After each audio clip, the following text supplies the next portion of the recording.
الحمد لله رب العالمين والصلاة والسلام على سيدنا ونبينا محمد وعلى آله وصحبه أجمعين. Chers frères, chères sœurs, assalamu alaikum wa rahmatullahi wa barakatuh.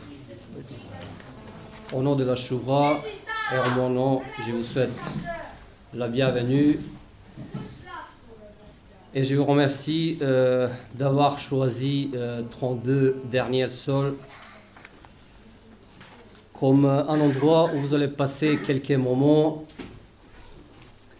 en assistant à la première réunion d'information organisée par la Shura, conformément à l'article 32 des statuts de la Shura.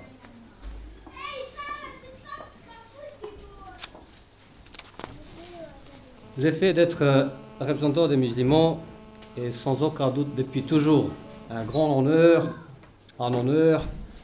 mais surtout une amana, une très très lourde responsabilité, tout en étant conscient que cette responsabilité peut être la cause d'entrer au paradis, mais aussi de finir à l'enfer.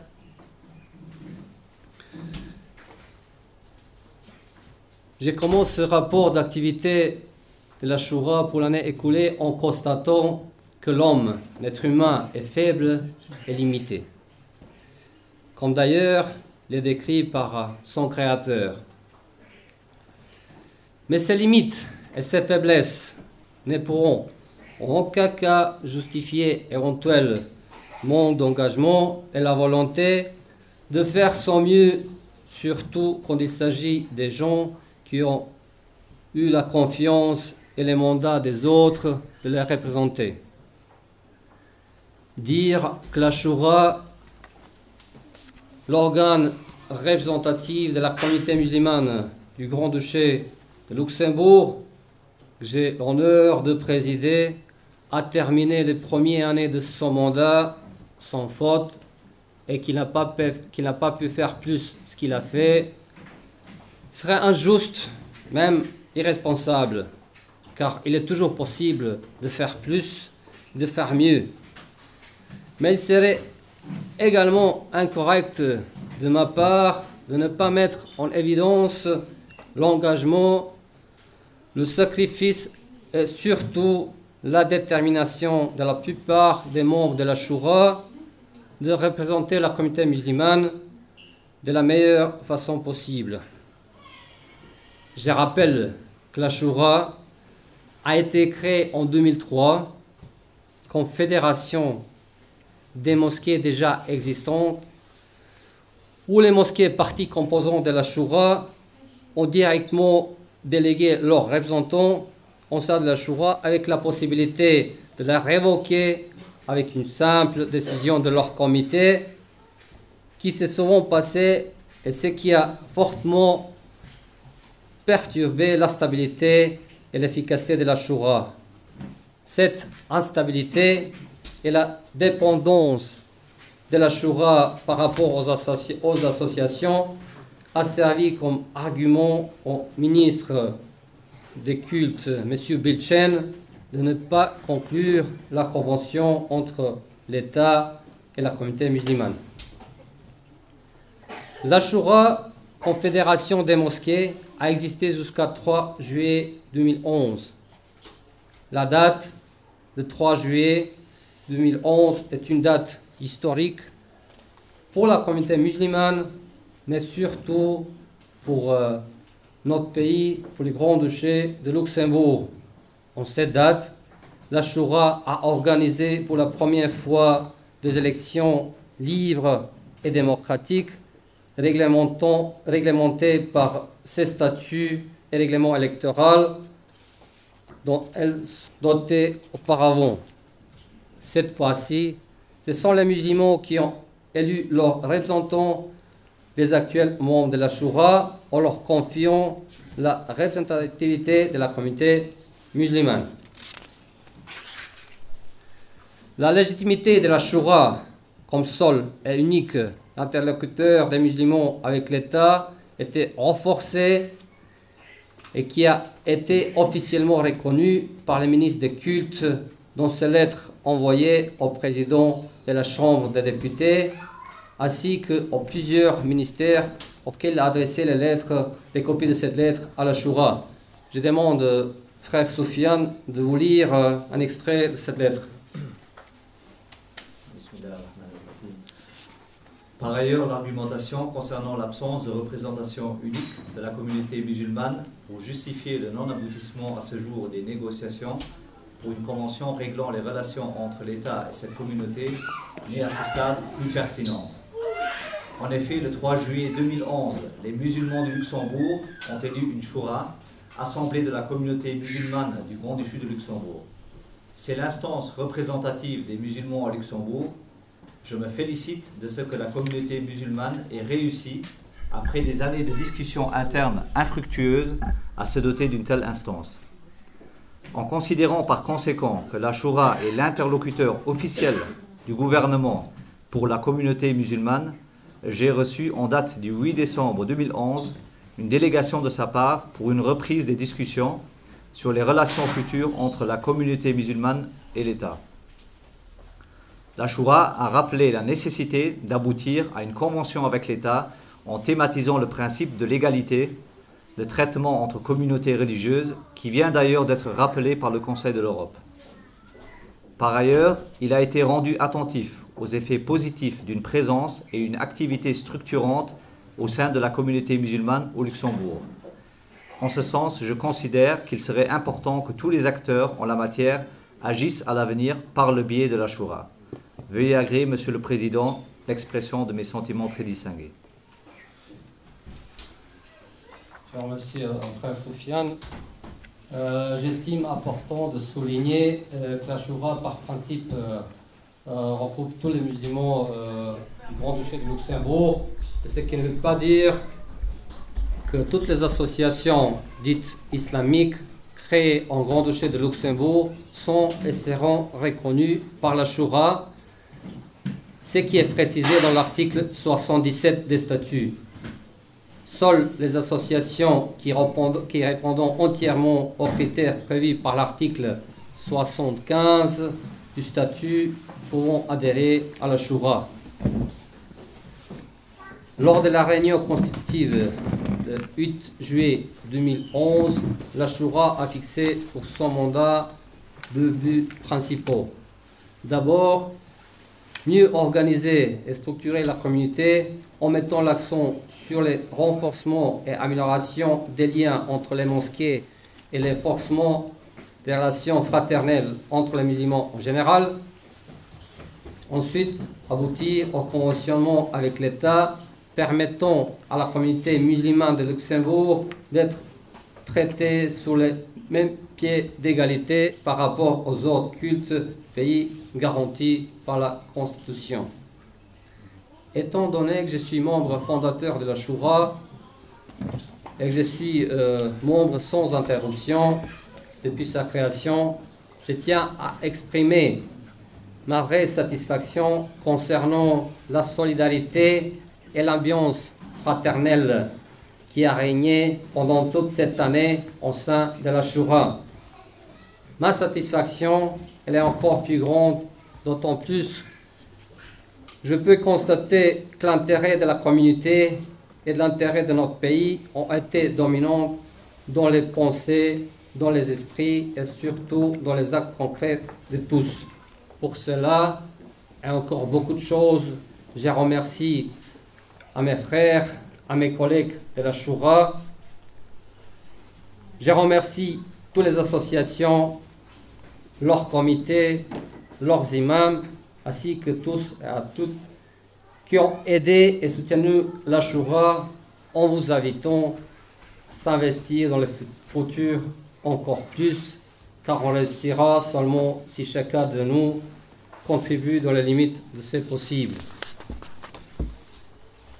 Je tiens particulièrement à remercier notre frère Dr Jabala pour son aide indispensable qui nous a fourni avec tout son savoir, sa connaissance, son sagesse et son expérience, ainsi que le juste milieu pour tout son soutien logistique et morale pour leur accueil et mise à disposition des locaux à la Shura pendant toute l'année. Et au CCIL qui, à suite à son retour au sein de la Shura, su mettre toutes ses capacités, son expérience au service de la communauté en la renforçant considérablement.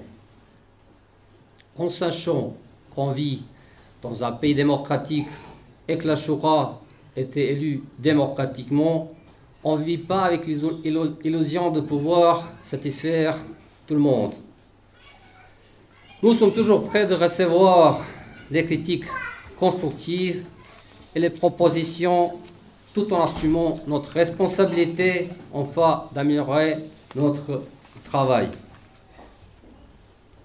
Je rappelle aussi par la même occasion que tous les frères travaillant au sein de la Shura le font sur la base de volontariat et que ce travail nous demande à tous des efforts non négligeables d'ordre de nos obligations familiales et professionnelles.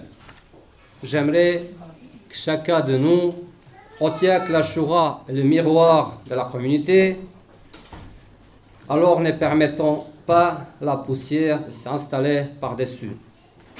J'ai pris notre Seigneur, Allah subhanahu wa ta'ala, de nous pardonner notre faiblesse, de nous donner de la force d'effectuer notre travail de la manière dont il est satisfait de nous et qu'on se retrouve, Inch'Allah, tous au paradis.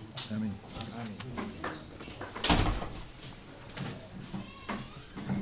Pour faciliter la présentation et la consultation du rapport des activités de la Shura pour l'année écoulée, on l'a reparti en plusieurs unités. Je demande à frère Ernad de présenter la deuxième et troisième unité. Chers frères et sœurs, salam alaikum. Je vais vous présenter les deux parties. La première, c'est les réunions de la Shura et la présence de ses membres à ces réunions. En fait, la Shura a eu 10 réunions depuis sa création. Je peux constater que notre frère Abdich Ahmo a été présent sur 8 de 10. Vous pouvez voir un peu vous pouvez voir le tableau. Les frères qui n'étaient pas présents, ils n'étaient pas présents par la nature de leur travail parce qu'ils étaient empêchés. Sinon, je peux constater seulement que notre frère Hodjic Ferid n'est pas venu régulièrement, notamment il n'est venu que 2 fois aux réunions et puis il a dû être en fait changé. C'est le frère Yahya qui a pris sa place. Je vais vous montrer maintenant, on voit ici maintenant, voilà, Aynen, là aussi, voilà. Je vous laisse regarder, juste encore peut-être 1 minute.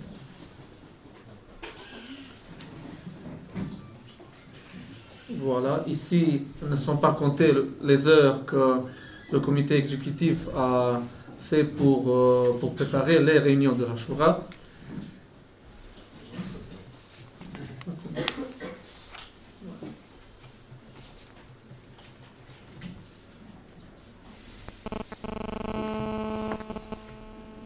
Je vais passer maintenant au point suivant.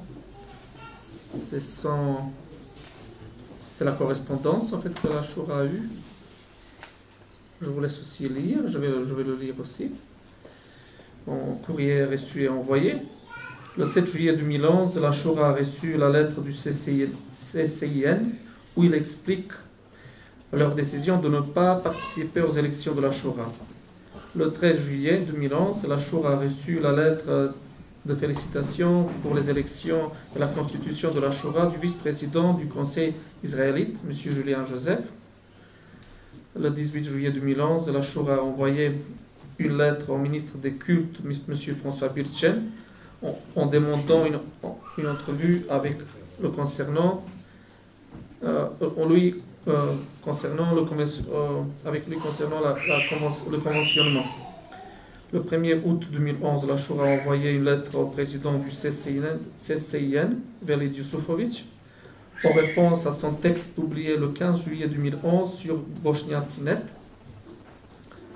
Le 4 août 2011, la Choura a répondu au vice-président du consistoire israélite, M. Julien Joseph, en le remerciant pour sa lettre de félicitations. Le 4 juillet 2011, la Choura a envoyé des lettres d'invitation aux chefs des cultes conventionnés du Grand-Duché de Luxembourg pour participer à la fête du fin de Ramadan le 27 août 2011. Le 10 août 2011, la Choura a reçu une lettre de M. Matthias Schiltz au nom de l'archevêché de Luxembourg, confirmant sa présence pour la fête de la fin de Ramadan. Le 23 août 2011, la Choura a reçu une lettre du Premier ministre d'État, M. Jean-Claude Juncker, pour assister à la célébration de la journée de commémoration nationale dimanche le 2 octobre 2011. Le 10 octobre 2011, la Choura a reçu une lettre d'invitation pour assister à la cérémonie d'investiture du nouvel archevêque Jean-Claude Olerich. Le 17 octobre 2011, la Choura a adressé une lettre au Monseigneur Jean-Claude Olerich en demandant une audience et en le remerciant pour ses mots prononcés lors de la cérémonie du 16 octobre 2011. Le 24 octobre 2011, la Choura a reçu la réponse de ministre Birchen pour une entrevue. Le 25 octobre 2011, la Choura a envoyé une lettre à l'ambassadeur de la République de Turquie, à M. Kalaletin Kart, en exprimant nos sincères condoléances à lui et au peuple turc pour les victimes du séisme qui a frappé la province de Van. Le 7 novembre 2011, la Choura a reçu une lettre d'invitation pour assister à une réunion d'information présentant le contrat d'accueil et d'intégration de la part du ministre de la Famille et de l'Intégration. Je continue maintenant. Le 11 novembre 2011, la Choura a reçu la lettre d'invitation pour assister à la séance d'ouverture de la rencontre 2011 du Conseil de l'Europe du ministre des Affaires étrangères, M. Jan Asselborn. Le 14 novembre 2011, la Choura a reçu une lettre de l'association LJM avec la demande de soutenir leur démarche auprès du ministre des Cultes, M. Birchen, d'obtenir la reconnaissance d'utilité publique. Le 20 novembre, la Choura a envoyé une lettre au ministre Birchen en demandant l'exonération des droits d'enregistrement sur une transaction immobilière au profit de l'association LJM. Le 5 décembre 2011, la Choura a envoyé une lettre de félicitations au nouveau grand rabbin, M. Alain Nakash, pour sa prise de fonction du 1er novembre 2011. Le 4 janvier 2012, la Choura a envoyé une lettre au président de la Chambre des députés, M. Laurent Mozart, en lui demandant une entrevue concernant le conventionnement. Le 4 janvier 2012, la Choura a envoyé une copie de la lettre envoyée au président de la Chambre des députés au ministre des Cultes, M. Birchen. Le 16 janvier 2012, la Choura a envoyé la lettre à M. Jean Tzal, personne de contact du ministre des Cultes concernant le conventionnement de l'islam, en lui transmettant les coordonnées de frère Anwar, désigné comme personne de contact de la Choura. Le 16 janvier 2012, la Choura a envoyé la copie de la lettre envoyée à M. Tzal au ministre des Cultes, M. Birchen. Bon, ici, on retourne juste pour l'instant au mois de décembre 2011. La Choura a reçu les copies des lettres adressées par le ministre de Culte, M. Birchen, au président de la Chambre des députés, à Madame Marie-Josée Jacobs, la ministre de la Famille et de l'Intégration, à M. Jan Asselborn, le ministre des Affaires étrangères, et à M. Jean-Marie Halsdorf, le ministre de l'Intérieur et de la Grande Région, en les informant de la reconnaissance de la Choura de la part de son ministère, comme seul et unique représentant de la communauté musulmane auprès de l'État luxembourgeois. Le 28 février 2011, la Shura a envoyé une lettre à M.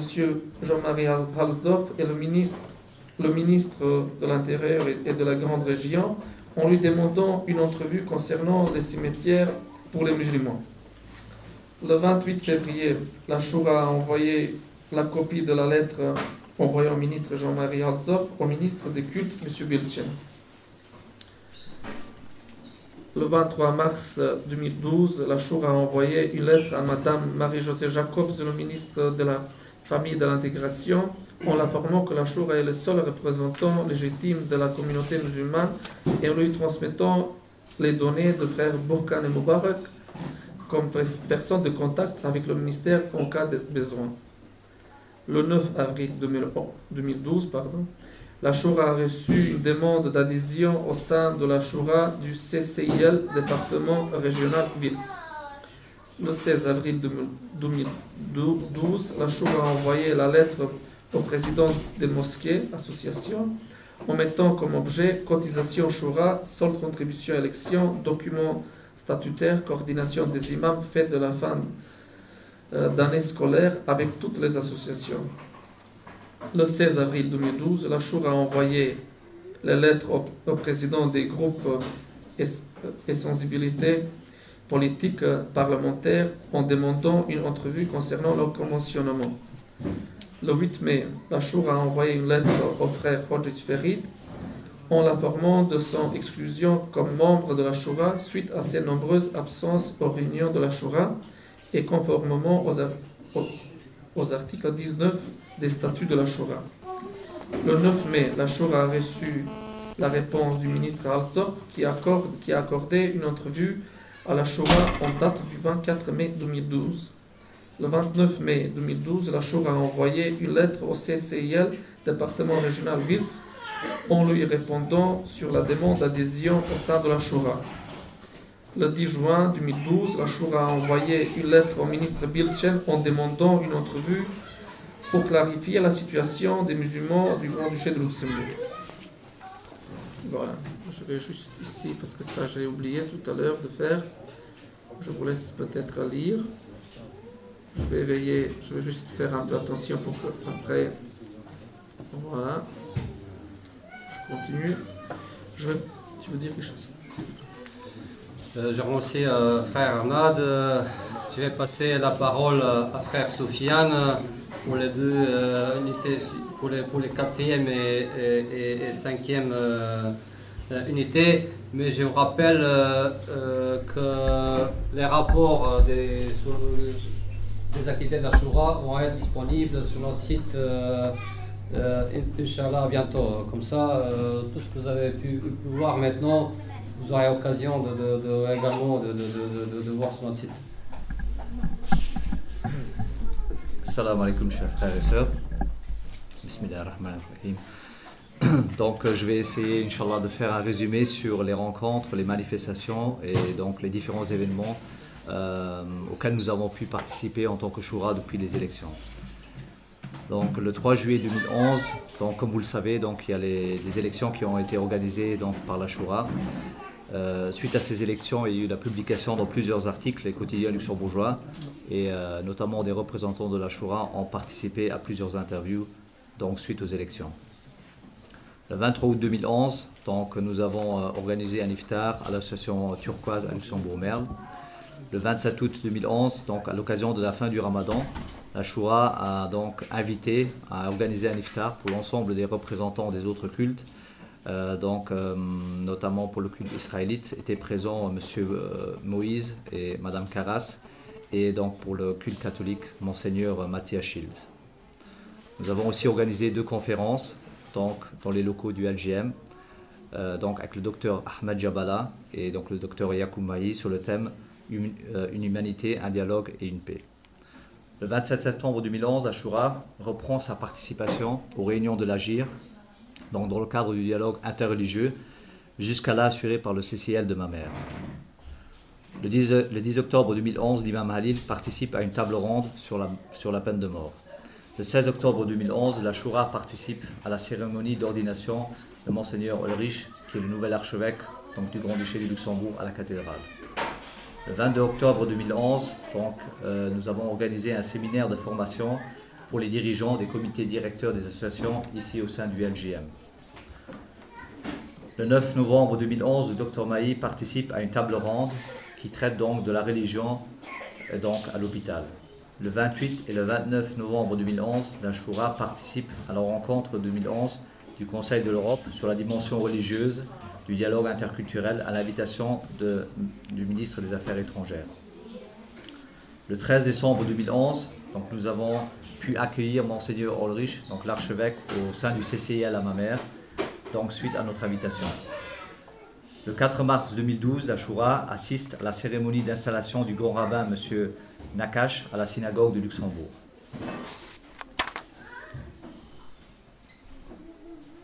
Donc, comme vous le savez, la Shura a participé aussi cette année donc, au grand festival d'immigration du CLAE. Donc, c'était la première fois aussi que la Shura avait organisé un stand. Et donc, nous pensons aussi améliorer ce stand à l'avenir et vraiment créer une dynamique autour de la Shura donc, lors du stand l'année prochaine.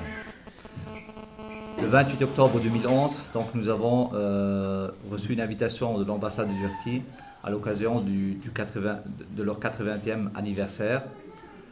Le 2 avril 2012, nous avons assisté à une cérémonie œcuménique de deuil à la synagogue à la suite des attentats de Toulouse, dont vous avez sûrement entendu parler. Le 9 avril 2012, donc, nous avons donc accepté l'invitation de l'ambassade des États-Unis d'Amérique pour célébrer la Pâque juive. Lors de cette rencontre, il y a eu une rencontre informelle aussi avec Monsieur le ministre des Cultes, M. Bilchen. Le 29 avril 2012, nous avons pu accueillir ici l'ambassadeur des États-Unis d'Amérique à la mosquée LGM. Le 28 mai 2012, donc, l'invitation ambassade des États-Unis d'Amérique à l'occasion de la venue à Luxembourg d'un juge retraité de la Cour suprême des États-Unis. Et enfin, le 4 juin 2012, donc, la Shura a été présente lors de la célébration du 60e anniversaire de la Reine d'Angleterre. Voilà, donc ça c'est un peu en résumé tous les événements, les manifestations auxquelles nous avons pu participer donc, depuis l'élection. Je vais donc maintenant passer au point suivant qui est vraiment très important sur les réunions de travail avec les différentes institutions de ce pays. Alors le 8 décembre 2011, nous avons eu une réunion avec Monsieur le ministre des Cultes, M. François Bilchen. Alors ce dernier nous a confirmé pendant cette réunion que suite aux élections, la Shura est l'interlocuteur des musulmans du Grand-Duché du Luxembourg auprès du gouvernement. C'est d'ailleurs l'extrait que j'ai pu vous lire tout au début donc, de l'intervention ce soir. Le ministre a confirmera cela par lettre ensuite au ministre de l'Intérieur, de la Famille et des Affaires étrangères, ainsi qu'au président de la Chambre des députés. Le 30 janvier 2012, nous avons donc sollicité une rencontre avec Monsieur le Président de la Chambre des députés, Monsieur Laurent Mozart. Et pendant cette entrevue, nous avons pu échanger avec lui et nous avons pu nous informer un peu sur quelles étaient actuellement les étapes concernant donc, le travail parlementaire qui est en cours sur le conventionnement et aussi, on va dire, le travail des différents experts qui sont mandatés actuellement pour étudier les futures relations entre l'État et les cultes. Le 10 mai 2012, nous avons eu justement cette réunion avec la commission d'experts internationaux.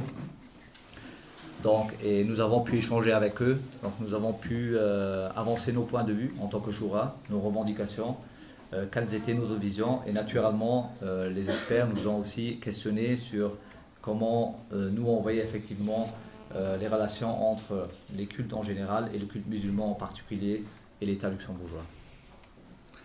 Le 15 mai 2012, donc à partir de là, nous avons commencé à solliciter et à rencontrer les différents partis et sensibilités politiques de ce pays. Donc le premier, c'était, nous avons rencontré donc, la fraction du Parlement des Grings, donc les Verts.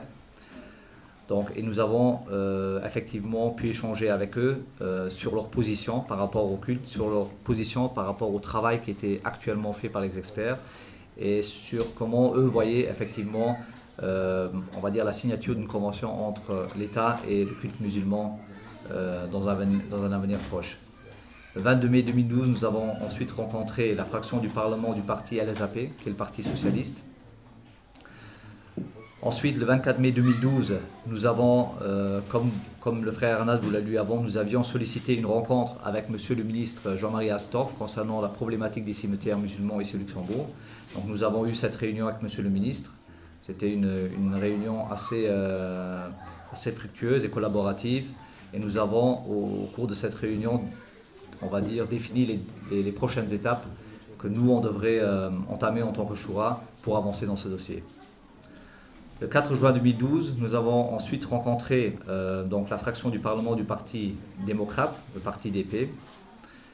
Et enfin, le 6 juin 2012, nous avons une réunion avec la sensibilité politique du Parlement du Parti des Lenk, qui est donc, on va dire, la gauche un peu plus à gauche que le Parti socialiste. Et donc, avec lesquels nous avons eu aussi un très bel échange. Et donc, on peut dire par les frères, bon, je laisserai après la parole à notre frère Anouar, qui vous donnera un peu plus de précision, mais je peux résumer qu'effectivement toutes les réunions ont été toutes constructives, donc on a pu effectivement vraiment échanger avec les différents partis, présenter nos points de vue et comprendre aussi quels étaient leurs points de vue. Donc sur cela, je vais passer Inch'Allah la parole à notre frère Anouar. Salam alaikum. Vous m'entendez là? Bon, d'abord je m'excuse pour être en retard. Et donc, en fait, dans les réunions que nous avons eues avec les partis politiques et aussi avec les experts de la commission nommée par le gouvernement pour l'évaluation du conventionnement, on nous a demandé, en fait, de préciser comment fonctionnait la Choura. On se rendait compte que personne, en réalité, n'avait lu les statuts, la Choura. Bon. Mais ça, bon, c'est un document un peu long et un peu complexe à comprendre. Et puis la plupart des gens ne connaissent pas la réalité de la communauté musulmane. Donc, cette commission des institutions nous a suggéré d'écrire un texte qui explique pourquoi nous voulons le conventionnement. Alors ce texte, je vais vous en parler là, il est sur le site de choura.lu. Ça fait une semaine, donc c'est assez récent. Nous l'avons déjà envoyé au ministre Bilgen dans une nouvelle demande d'entrevue. Je ne sais pas si ça a déjà été mentionné. On a envoyé ce texte. Et donc voilà, donc je vais simplement vous l'expliquer un petit peu en deux mots. Voilà, dans le cadre aussi de dire si vous êtes d'accord ou non. Alors, la première chose qu'on explique dans le premier paragraphe, c'est que la communauté musulmane, c'est une communauté très diverse, d'origine géographique différente, et aussi qu'elle a beaucoup de sensibilité. Mais que les musulmans donc, sont en général bien intégrés. Et il y a bien sûr l'exception des demandeurs d'asile qui sont en situation difficile, mais sinon pour le reste, les musulmans sont bien intégrés et ils ont adopté le pays comme leur. Aussi, ils font partie du changement démographique qui a eu lieu au Luxembourg. Le Luxembourg a beaucoup changé dans les 20 dernières années et les musulmans sont une partie de ce changement. Alors ensuite, on explique que les musulmans sont déjà organisés depuis longtemps en associations, différentes associations, pas que cultuelles d'ailleurs. Il y a des associations sportives, culturelles, que ça fait partie aussi si vous voulez, de la présence des musulmans dans le pays. Mais que ces associations sont évidemment regroupées par origine géographique. Voilà. Alors, que les associations, le conventionnement, en fait, il tend à unifier des associations qui sont par ailleurs pas toujours en discussion. On a vu que nous, on se connaissait beaucoup moins bien il y a encore 4 ou 5 ans. Le fait d'avoir fait le conventionnement, maintenant de nous rencontrer, ça permet quand même aux associations d'être plus proches. Et ça, c'était un élément important que nous avons spécifié. Nous spécifions dans le 3e paragraphe que aussi les musulmans ont changé dans leur façon de penser dans les 20 dernières années. C'est-à-dire qu'en réalité, on n'est plus, si vous voulez, dans une terre étrangère en Europe, mais qu'au contraire, l'Europe, c'est une terre de témoignage, selon certains, ça c'est Tariq Ramadan, ou pour d'autres encore, une terre de service, de contribution. Alors, aussi, une des choses qu'on souligne dans ce texte, c'est que les musulmans témoignant de leur foi, le fait qu'ils soient présents implique qu'ils adhèrent aux lois du pays d'accueil. Alors ça crée des devoirs, mais les devoirs créent aussi des droits. Et donc, ayant adopté les valeurs du Grand-Duché de Luxembourg et de l'Europe, les musulmans revendiquent le conventionnement au titre de leurs droits constitutionnels, comme les autres grandes religions. Et nous disons dans ce texte qu'il est discriminatoire que les musulmans ne soient pas conventionnés, ce qui est d'ailleurs noté par le rapport du Conseil de l'Europe, un rapport écrit, qui est un rapport aussi que le ministre a utilisé dans ses courriers et que nous utilisons parce que c'est l'instance en Europe qui est plus large que la communauté européenne et qui s'occupe des droits de l'homme. Et elle dit, les musulmans au Luxembourg, leurs droits de l'homme ne sont pas respectés parce qu'ils ne sont pas traités de façon égale. Alors, nous disons aussi que parce que nous faisons l'acquisition de lieu de culte, ce lieu de culte ici, nous allons l'acheter, ma mère va changer son lieu pour en faire des lieux de culte qui soient donc dignes, spacieux, et aussi qui répondent aux conditions de sécurité qui sont nécessaires pour accueillir du public. Ça veut dire que les musulmans, ils s'installent dans le pays. Voilà. Et que nous et nos enfants sommes des luxembourgeois. Voilà. Et que le conventionnement, il s'inscrit dans cette perspective de long terme. Ensuite, nous expliquons aussi que un islam heureux et qui témoigne de ses valeurs, il a aussi besoin d'un personnel religieux qui est bien formé et qui vit dignement. Alors, les moyens qui devraient nous être donnés par le conventionnement, nous disons que ça nous aiderait à constituer un groupe de ministres du culte de qualité et qui soient suffisamment nombreux pour faire tout le travail qui est le leur. Parce que nous insistons ici que être imam dans une mosquée, c'est pas seulement faire la prière, les 5 prières quotidiennes, le vendredi, mais qu'il y a beaucoup d'autres choses. Par exemple, l'imam, il est souvent appelé à l'extérieur de la mosquée pour être médiateur dans les conflits familiaux, commerciaux, etc. Et que donc, il a ce travail-là. Et donc, aussi, et que ce travail-là, si vous voulez, outre le fait qu'il soit dans la mosquée et qu'il fasse donc les prières le vendredi, ça, j'ai oublié de dire qu'il fait aussi l'enseignement. Il organise en tout cas l'enseignement, même s'il ne peut pas l'assurer lui toujours tout seul. Et ça, c'est déjà un travail à plein temps. Mais que aussi, il y a toutes les autres tâches. Donc, le médiateur, mais aussi l'intervention lors des décès, pour aider les familles, pour les formalités d'enterrement. Et aussi, une chose sur laquelle nous sommes un peu insuffisants, ce sont les demandes des institutions qui accueillent la douleur, la misère, si vous voulez. Il y a les hôpitaux, les prisons, qui appellent des besoins d'aumônerie musulmane pour des gens qui ont des difficultés. Voilà. Et ça, nous ne sommes pas toujours prêts ou nous n'avons pas les moyens de répondre suffisamment à ça. Et que ça nous aiderait à faire tout ça. Et qu'aujourd'hui, donc, nos imams, ils répondent du mieux qu'ils peuvent. Peu d'ailleurs d'entre eux sont salariés. Ils sont surchargés. Et voilà. Et donc, d'avoir un des objectifs du conventionnement et donc d'offrir une situation digne à des personnes de qualité, bien formées, connaissant la mentalité de la société luxembourgeoise et maîtrisant les langues du pays. Ça, c'est quelque chose aussi qui est ressorti souvent dans les discussions que nous avons avec les autorités. La discussion se fait en français et il semble nécessaire qu'on puisse s'exprimer. Alors, on peut s'exprimer en allemand, évidemment, au Luxembourg, ça ne pose pas de problème, mais il est nécessaire d'avoir cette chose-là. Voilà. Alors, nous disons, pour terminer, que les musulmans ont maintenant assez attendu. L'égalité de traitement devant la loi et devant la Constitution sont pour nous un droit. La discrimination que nous avons aujourd'hui est une triste réalité. Nous disons aussi que le débat législatif et la réflexion qui a été engagée maintenant, après 14 ans de conventionnement, ça ne devrait pas être utilisé comme une excuse pour remettre, sine die, mot latin, qui dit au calendrier grec, on pourrait dire de façon plus brutale, enfin de dire, voilà, maintenant que les musulmans sont prêts, nous on n'est pas prêts parce que nous on réfléchit. Non, ça, on ne va pas accepter ça. Et donc nous disons, voilà, l'État devrait sans attendre, prendre toutes les initiatives qui visent à remédier à la situation inéquitable et d'exclusion dans laquelle se trouve placée une communauté nombreuse et paisible et qui contribue avec ses concitoyens à la prospérité du pays. Voilà. Le texte, vous le trouverez sur le site. Et nous allons l'envoyer, diffuser alors aux partis politiques, mais peut-être aussi à la presse. Ça, c'est encore une décision que nous n'avons pas prise. On le fera peut-être après qu'on aura vu le ministre. Je crois que c'est un peu comme ça qu'on a vu. Voilà. Je remercie frère Sofiane et frère Anouar, vice-président de la Choura. Et je passe encore une fois la parole à frère Ernad pour les rapports de trésorerie. Bon, je vais vous présenter encore brièvement nos comptes. En fait, nous avons notre caisse. Dans la caisse, actuellement, nous avons 1305 euros. Si vous voyez, ce sont les cotisations des associations.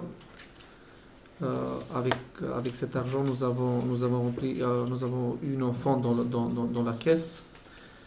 Vous allez voir ici les 111 euros des donations. C'est en fait le reste des élections que nous avons reçues des associations. Je note encore une fois, voilà, 1305 euros dans la caisse. Sur notre compte, voilà, la Choura à notre arrivée, nous avons eu 7418 euros. De nouveau, il y avait des cotisations qui ne sont pas allées dans la caisse, mais qui ont été virées sur le compte. Et nous avons eu aussi le prime de l'État. C'est chaque année en fait que l'État donne 2480 euros à la Choura.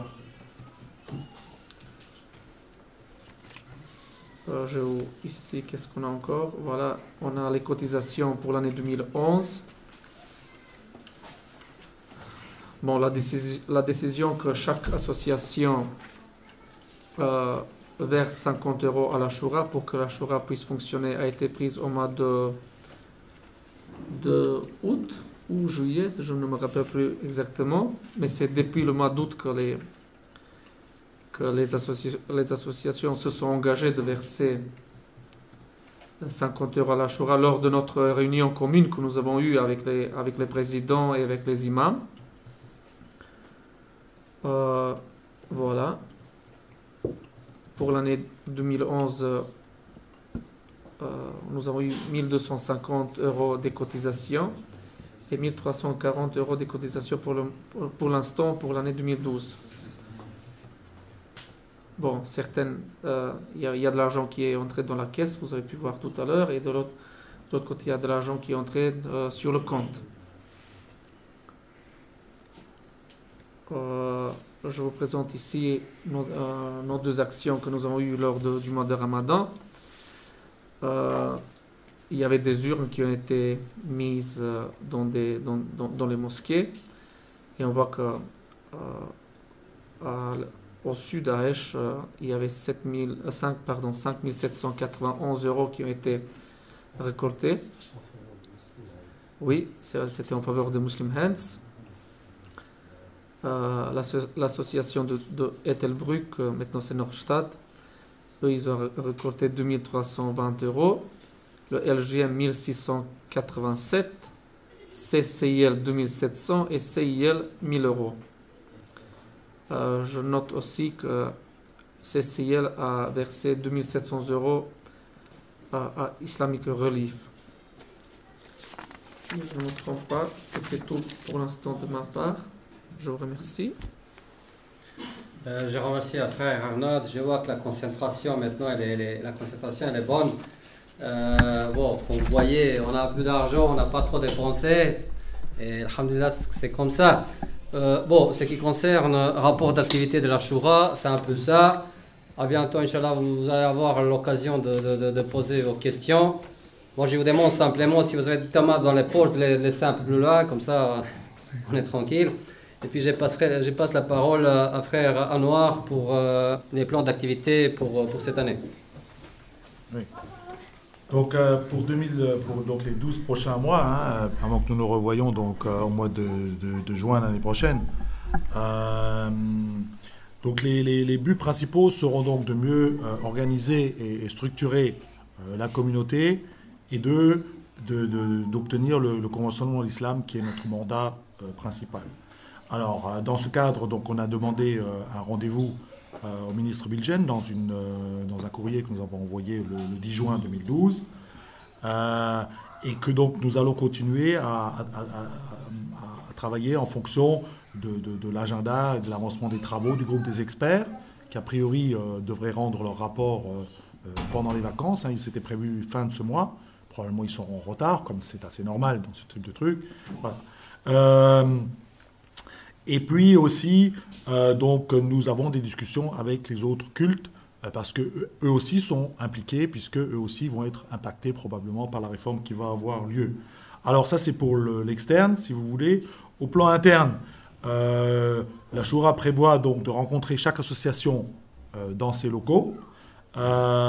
Et aussi, ça c'est assez important, de créer des groupes de travail qui recrutent des frères et des sœurs qui ont des compétences dans des domaines précis et qui voudraient s'investir avec nous pour Fisabilillah, bien sûr, pour le travail. Alors, un des exemples, si vous voulez, que je peux citer ici, c'est le frère Nadmi qui a accepté de représenter la communauté des musulmans auprès du groupe Agir.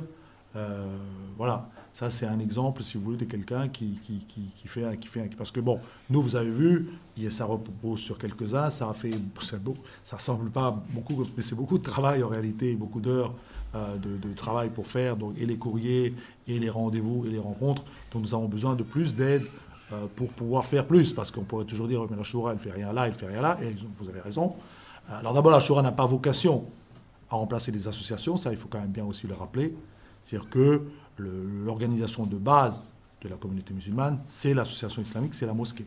La Shura, c'est une instance de coordination, de représentation, de prise de parole, d'outils politiques.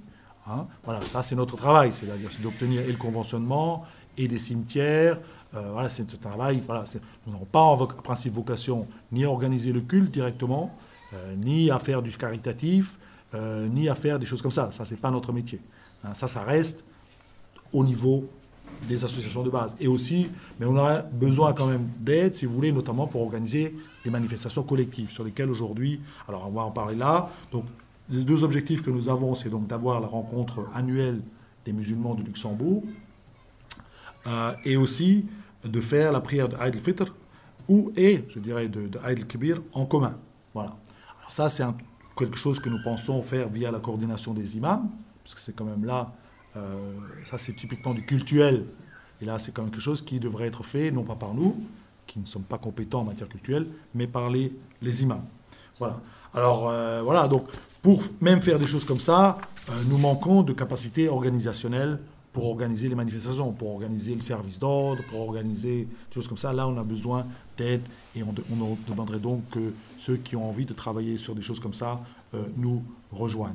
Alors, la Shura propose donc, et souhaite que l'expérience positive d'année dernière ou pendant le mois de Ramadan, chacune des mosquées, elle a organisé un iftar où elle a invité les autres frères des autres mosquées à venir. Ça, de continuer, ça, c'est une bonne façon de se connaître, c'est une bonne façon de générer de la fraternité. Ça devrait.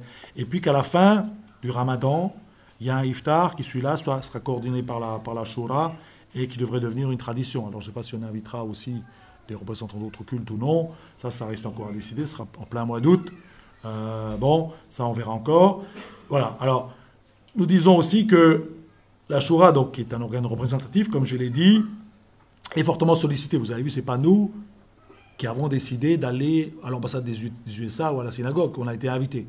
Voilà. Là, d'ailleurs, on est encore invités. On sera pour la fête nationale. Alors, nous, on y va. En général, quand on est invité, on est poli, on se rend sur place, sauf s'il y a vraiment des problèmes graves, mais en général, on y va. Donc, ce n'est pas nous qui décidons. Nous, les initiatives que nous prenons, c'est quand nous allons frapper aux portes pour obtenir donc, les partis politiques, les ministères, etc. Voilà. Voilà. Donc, voilà ce que je peux dire donc, pour nos objectifs. Si je n'ai rien oublié, Président. La seule chose, je vais rajouter que la Shura, elle est fortement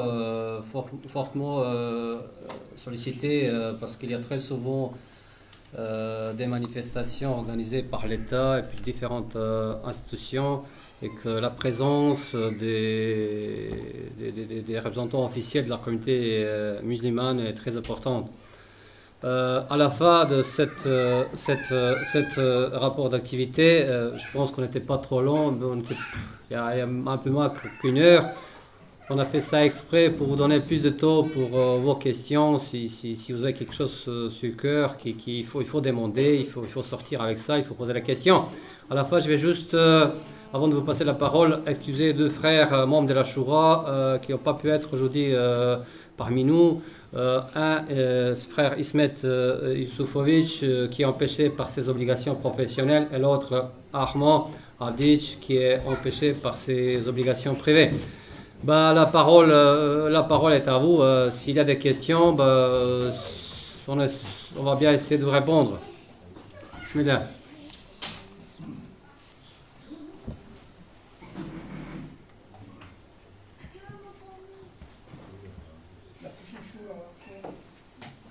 Prochaines élections. Ah, il y a... Non, c'est... Déjà la prochaine show là. On a bien compris le message.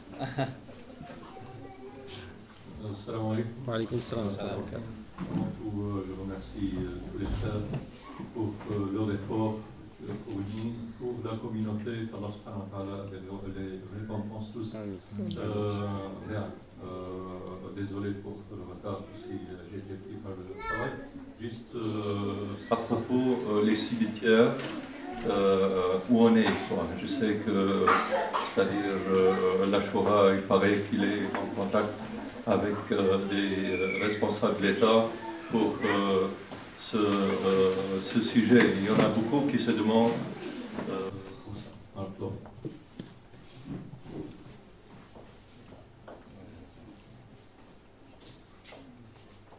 Vas-y, sans problème. Barakallahu fik pour cette question. Donc, on a essayé un peu déjà de... Je vais un peu expliquer un peu plus. Donc, mais c'est vraiment un des objectifs aussi de la Shura. Hein. On en a parlé, c'est aussi effectivement le fait d'avoir ici des cimetières musulmans dits de ce nom. Tout simplement parce que, et c'est ce que nous avons dit hein, quand nous avons rencontré Monsieur le ministre Jean-Marie Alstorf, qui est donc le ministre de l'Intérieur. Donc, nous avons effectivement exprimé lors de cette rencontre que les cimetières pour nous étaient très importants. Pourquoi? Parce qu'aujourd'hui, nous sommes des citoyens de ce pays. Ça, c'est la première chose. Donc, c'est-à-dire, nous voulons être enterrés dans ce pays, mais nous voulons être enterrés suivant la tradition de l'islam. Nos enfants sont des luxembourgeois. Nous sommes des résidents de ce pays. Donc, la première chose qu'on a expliqué à Monsieur le ministre, c'est qu'effectivement, ce n'est pas quelque chose que nous demandons qui sort un peu de l'esprit. Les générations aujourd'hui ont évolué. Aujourd'hui, effectivement, les premières générations allaient se faire enterrer dans leur pays d'origine. Aujourd'hui, on n'est plus dans le même cas de figure. On a des familles musulmanes, des enfants qui sont nés ici dans ce pays et veulent être enterrés ici. Puis nous avons aussi la problématique des gens qui, eux, ne sont pas nés de familles musulmanes et qui aimeraient bien être enterrés ici. Donc, toutes ces choses-là, on essaie de l'expliquer au ministre et je pense que le ministre était attentif à ces choses-là. Maintenant, pour revenir sur un peu les prochaines étapes, le ministre nous a dit les choses suivantes. Donc, pour comprendre un peu comment ça fonctionne au Luxembourg, il faut savoir que les cimetières, ça relève de la compétence des communes. Donc, c'est clair que le ministre de l'Intérieur, c'est le ministère de tutelle des communes. Mais il faut savoir que le fait d'aménager donc un cimetière musulman dans une commune relève de la loi. Il y a une loi donc, au Luxembourg qui est la loi de 72. Donc, qui justement exprime et explique comment des cimetières peuvent être aménagés. Donc, nous sommes en train d'étudier cette loi, de la regarder, et effectivement, le frère Noir l'a déjà lu en long et en large. Ce qui est clair, c'est que la prochaine étape pour nous, c'est de rencontrer le Civicol. Alors, le Civicol, c'est tout simplement le syndicat qui regroupe l'ensemble des communes au Luxembourg. Donc, et le Civicol a un président. D'accord? Donc, le ministre nous a dit, écoutez, comme cette affaire-là relève donc du domaine communal, ce qu'il nous a suggéré, c'est de rencontrer justement le président du Civicol et amorcer la discussion avec eux, se basant naturellement sur cette loi qui nous permet justement d'avoir des cimetières musulmans ou des carrés sous certaines conditions naturellement. Une chose qui est très importante, quoi qu'il se passe, je veux dire, une chose est claire. Premièrement, nous avons une loi qui est là, qui nous aide. Mais deuxièmement, il faut créer le contact avec les communes. Parce qu'à la fin de la journée, c'est quand même les communes qui ont des compétences dans ce domaine-là. Et donc, ça sera vraiment, pour nous, la prochaine étape. C'est d'écrire un courrier au Civicol, de demander une entrevue et de voir comment est-ce qu'on pourrait résoudre cette question.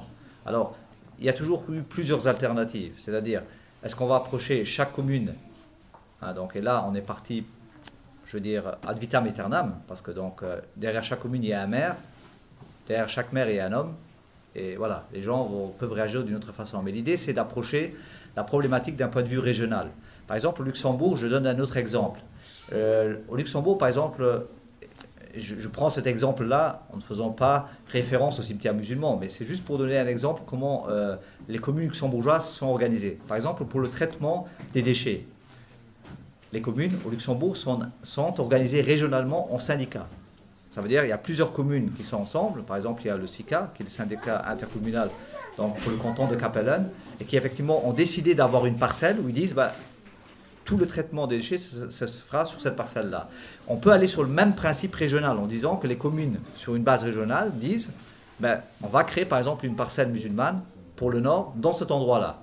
Et ça sera un accord entre les différentes communes qui constituent ce syndicat. On va dire ça, c'est des pistes, mais c'est à discuter avec le Civicol. Je vais peut-être laisser la parole aussi au frère Anouar qui pourra donner des précisions. Oui, parce que, contrairement à toi, j'ai lu les textes que nous a envoyé le frère Ender, qui nous a retrouvé les textes de loi. Et voilà. Alors, d'abord, la loi, elle dit que chaque commune est obligée de faire un cimetière avec une entrée séparée pour les gens des autres communautés religieuses. Ça, c'est un point important. C'est déjà dans la loi. Alors, deuxième point, il y a déjà des exemples, c'est-à-dire qu'il y a déjà, alors il y a la communauté israélite qui a des cimetières qui lui sont dédiés. Alors comment ça marche? Alors ça fonctionne d'après le règlement communal. C'est que la loi pose le principe de base, et après chaque commune organise son cimetière comme elle veut. Alors au Luxembourg, il y a une exception qui est inscrite dans le règlement communal qui dit le cimetière de la communauté israélite qui est à Limpertsberg, et qui a aussi maintenant une parcelle, ils ont fait une extension à Merle, c'est la communauté israélite qui dit qui peut être enterré là-dedans. C'est mentionné dans le règlement électoral. Donc il faudrait que nous, on ait une branche comme ça. Alors, pour les parcelles, si vous voulez, il y a parcelle à 15 ans, ça coûte un prix, 200 €, attendez, je ne voudrais pas dire de bêtises là, un prix, quelque chose comme ça. Pour une parcelle de 2 mètres carrés, soit une parcelle de 4 mètres carrés, parcelle double pour des couples, ou 30 ans, ou même perpétuelle. Les Israélites, eux, les Juifs, ils ont besoin d'une concession perpétuelle. Ça marche aussi, ça coûte 2000 €. Bon, voilà comment ça marche. Donc, nous, si vous voulez, on en est là, on doit donc... Ça coûte 2000 € le carré en perpétuel, c'est-à dire si tu veux l'avoir pour... Oui. 2000 €, c'est-à-dire le carré, ou bien je n'ai pas compris. Là, chacun doit acheter sa tombe, si tu veux, dans le cimetière. Voilà. C'est comme ça que ça marche. Chacun doit acheter sa tombe et elle doit être renouvelée, la concession, quand elle arrive à expiration, si on veut la conserver. Si c'est perpétuel, non. Et si c'est perpétuel, je crois que ça coûte 2000 €, je crois, pour une truc voilà. Alors ça c'est là. Alors la règle à Luxembourg, elle est comme ça. Bon, toi qui habites à Luxembourg, tu peux aller acheter une parcelle. Moi, je vais essayer, mais j'habite pas à Luxembourg, je vais voir ce qu'ils vont me dire. Alors, ça c'est un peu aujourd'hui où nous en sommes. Et donc la deuxième étape, c'est de rencontrer le président du Civicol.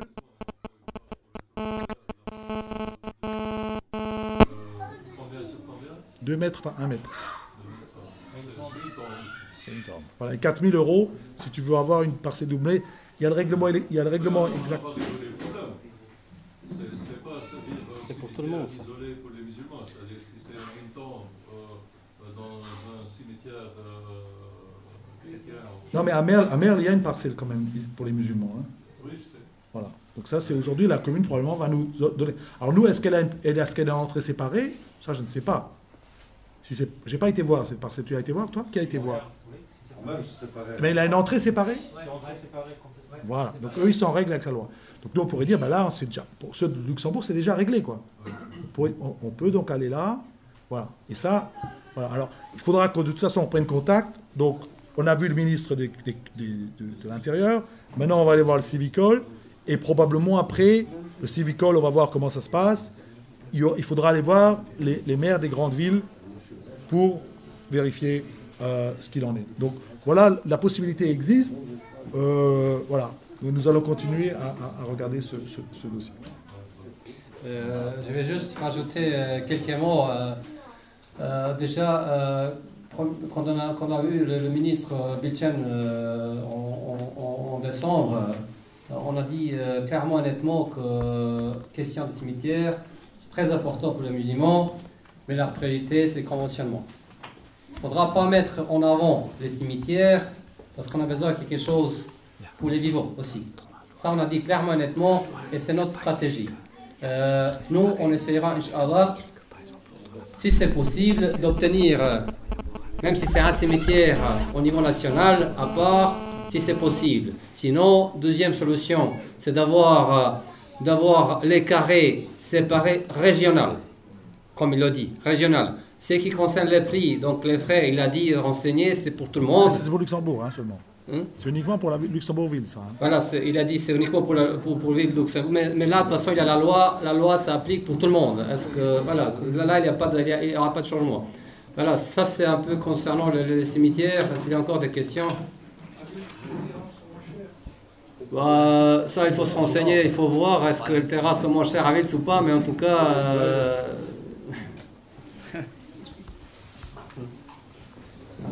Alaykoum salam. Moi j'ai une question pour les autres associations qui ne sont pas avec la Shura. Est-ce qu'il y a un contact avec eux pour qu'ils rejoignent la Shura?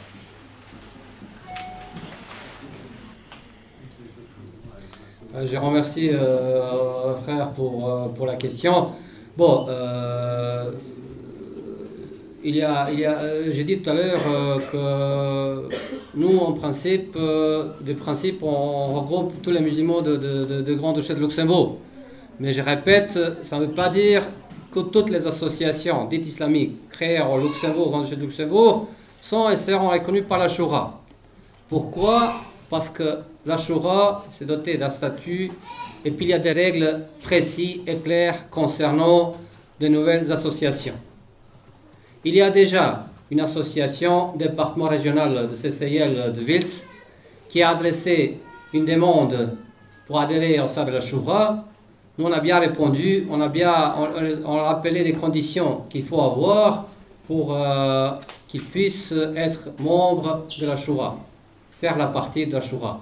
Il y aura des associations qui vont être créées. La loi, elle permet, 2-3 personnes, ils peuvent se mettre ensemble, ils peuvent créer une association islamique. Mais il faut voir, est-ce que cette association, ils ont des conditions nécessaires, comme nombre de membres, son lieu de culte qui doit être ouvert permanent pendant un an, que les cultes soient pratiqués. Alors, régulièrement, les prières quotidiennes doivent être pratiquées quotidiennement. Il y a encore des choses à voir. Je dis, tout est prévu par les statuts. Et nous, Inch'Allah, on va seulement respecter les statuts.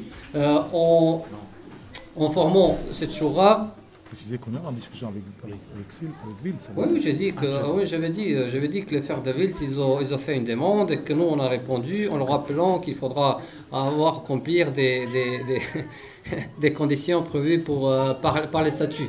Alors, notre but, de toute façon, notre devoir, c'est pas notre but, c'est notre devoir, c'est vraiment de respecter les règles que nous, on a, en quelque sorte,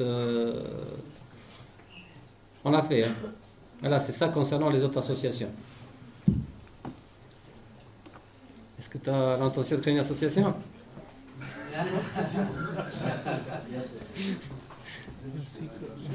C'est aussi par le biais des élections. J'ai une question pour frère. Donc, pour comprendre la Shura, si vous faites le lien entre le ministère, les politiques et les associations des mosquées. Donc, c'est ça. Moi, j'ai une idée, bon, je ne sais pas qui me tient à cœur, c'est de faire, admettons, j'ai déjà parlé avec vous à ce sujet, de faire dans les mosquées une sorte de liste pour voir les commerçants qui peuvent travailler avec les commerçants qui ont un rapport avec les ventes de halal, donc la boucherie, le hajj, le umrah, les kebabs, tout ça. d'essayer de participer avec leur chiffre d'affaires pour faire une caisse pour les mosquées, pour les projets, admettons, si on veut, Inch'Allah, créer une école ou un abattoir ou un truc comme ça, une caisse comme ça. Comme ça, nous, on sait où on va. Par exemple, si je rentre dans la mosquée, je vois que le kebab là participe avec son chiffre d'affaires de 1%, ça dépend, on va voir. Après, vous faites le travail avec eux. Donc, de préférence, je vais chez lui au lieu d'aller chez un autre commerçant. Donc, de travailler au niveau là, comme ça, on aura quand même une rente pour des grands projets. Donc, je ne sais pas après.